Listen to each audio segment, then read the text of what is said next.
I know the title of this video will probably have already annoyed several people, so let me explain what I mean when I say the Razorback in Team Fortress 2 is a bad sniper secondary.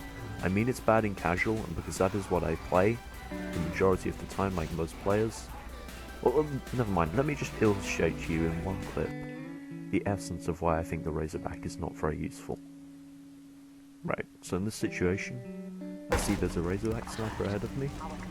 I'm playing Spy. I pull out my revolver, and I shoot him 3 times in the back and he's dead before he can react. Now let's compare that to the utility of the Jurati. In these situations, let's say this one. My teammate's on fire and I can use the Jurati to extinguish him. It has a short cooldown duration.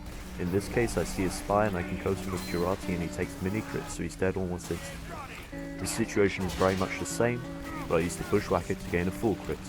In this situation, for example, I just coat the guy in Jurati, my teammate can finish him. What I'm trying to get at here is that the main class counter to Sniper, Spy, is not countered by you simply equipping the Razorback in your secondary slot. Spy has a gun, it's a revolver, it can kill you in 2 or 3 hits, I forget, and if it's the Ambassador, 1 headshot is going to bring you down within 1-shotting health range.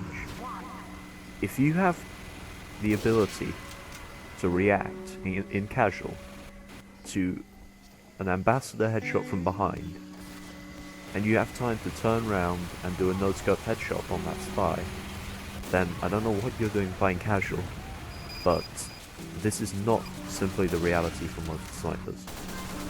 The majority of snipers in casual games will not turn around when you shoot them with a revolver, and yet they seem to think that, some of them that is, that equipping the Razorback will solve this problem for them. It quite simply doesn't. The Razorback is a tool that prevents you from getting backstabbed. That is one attack in the Spy's arsenal, and that is one of the game's 9 classes.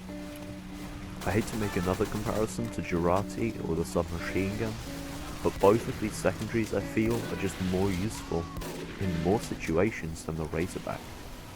Yes, getting backstabbed as a sniper is frustrating. What should you do if that's the case? Well, I'm not the best sniper in the world, as you can probably see from these clips. But, if anything, the solution is not to get too tunnel vision. Turn around frequently, and to check who's behind you. You may still get backstabbed, of course. Getting backstabbed is part of the game. But, equipping the Razorback is making things worse for you, almost. By the fact that you're then losing the submachine gun, or the Jurati, which some would argue is overpowered for its team support ability, and you're even sacrificing the ability to have something like the Cozy Camper, which reduces flinching, and replacing it with Backstab Shield that can be got around very easily by a Spy, simply by them doing what I do in the beginning clip, turning around and putting a few revolver shots into your back, or your front, or, anything. Not only this, but unlike any other sniper secondary whatsoever, the Razorback has the downside of not allowing you to be overhealed. Now, in casual, which is what I'm talking about here, this isn't normally a problem. However, this does mean that if a medic's overhealing you, you can still be killed by a quickscope headshot if you have the Razorback equipped. At this point, I feel like what I'm gaining from the Razorback is not enough to make up for the fact that it's not a submachine gun or a support-based utility item like the Jurati. I can count on the fingers of one hand the number of snipers who I've seen in casual who can turn around, notice that there's a Spy behind them, and then quickscope headshot them, or no-scope headshot them, before that Spy has then finished them off with a revolver.